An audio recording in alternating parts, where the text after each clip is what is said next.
ქობულეთში მომხდარ ინციდენტს გმობენ ხელისუფლებისა და მესამე სექტორის წარმომადგენლებიც და ფაქტის გამოძიების აუცილებლობაზე საუბრობენ.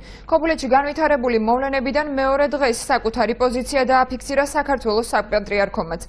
სატელევიზიო კომენტარისაგან თავის შეიკავა აჭარის მთავრობის თავმჯდომარემ და რეგიონში განვითარებული მოვლენების ირგვლივ საკუთარი მოსაზრება ამჯერადაც მხოლოდ სოციალურ ქსელში გაავრცელა. ქობულეთში მომხდარ ფაქტს საქართველოს პრემიერ-მინისტრი ირაკლი ღარიბაშვილი პროვოკაციას უწოდებს და სამართალდამცავ სტრუქტურებს მისი სასწრაფოდ გამოძიებისაკენ მოუწოდებს. პრინციპულად ვგმობ იმ პროვოკაციას, რომელიც ქობულეთში მოხდა. ეს არის რელიგიური შეუწყნარებლობისა და რელიგიური ნიშნით დაპირისპირების მცდელობა, რომელსაც სახელმწიფო არ დაუშვებს და ყოველთვის წინ აღუდგება. რელიგიური გრძნობების შეურაცხყოფა ყოველად მიუღებელია. მიუღებელია ყველასთვის და მათ შორის მართლმადიდებელი ქრისტიანებისთვის. რელიგიური დაპირისპირება უცხოა ჩვენი ხალხისთვის.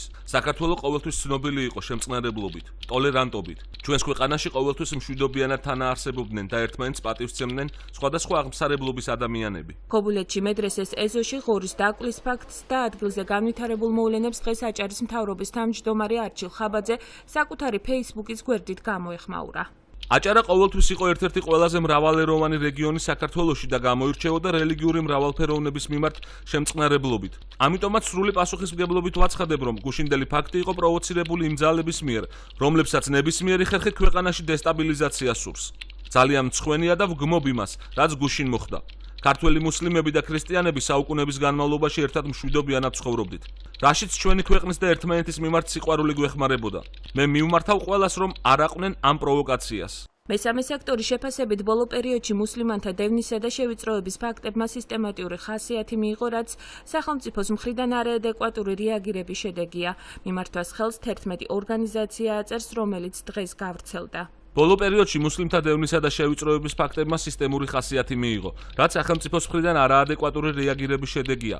მათი შეფასებით შემაშფოთებელია ადგილობრივი ხელისუფლების წარმომადგენლების და საჯარო მოხელეების ქცევა, რომლებიც რელიგიურ უმცირესობისადმი ხშირად დისკრიმინაციულ პოლიტიკას ახორციელებენ, რაც უმცირესობების უფლებების უხეშ დარღვევასა და უმრავლესობისადმი პრეფერენციულ მოპყრობაში ვლინდება. მოუწოდებს სამართალდამცავ უწყებებს შეისწავლონ ინციდენტთან დაკავშირებული ფაქტობრივი გარემოებები და დანაშაულის ნიშნების გამოვლენის შემთხვევაში ეფექტური და დროული რეაგირება მოახდინონ.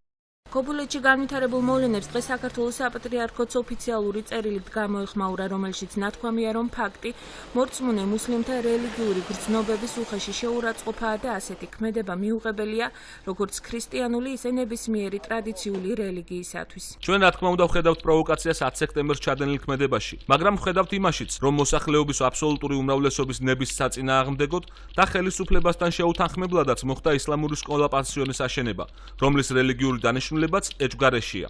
საქართველოს კანონმდებლობა მუსლიმებს ან სხვა რომელიმე კონფესიის წარმომადგენლებს შეიძლება აძლევდეს ამის ნებას, მაგრამ მორალურად და მით უმეტეს რელიგიურად გამართლება არ აქვს ისეთ ქმედებას, რომელიც ხალხში დიდ შფოთვასა და დაპირისპირებას იწვევს. შეგახსენებთ, რომ გუშინ ქობულეთში ადამიანთა გარკვეულმა ჯგუფმა მედრესეს ეზოში ღორი დაკლა, შინაური ცხოველის თავი კი ობიექტის კარებზე მიამაგრა.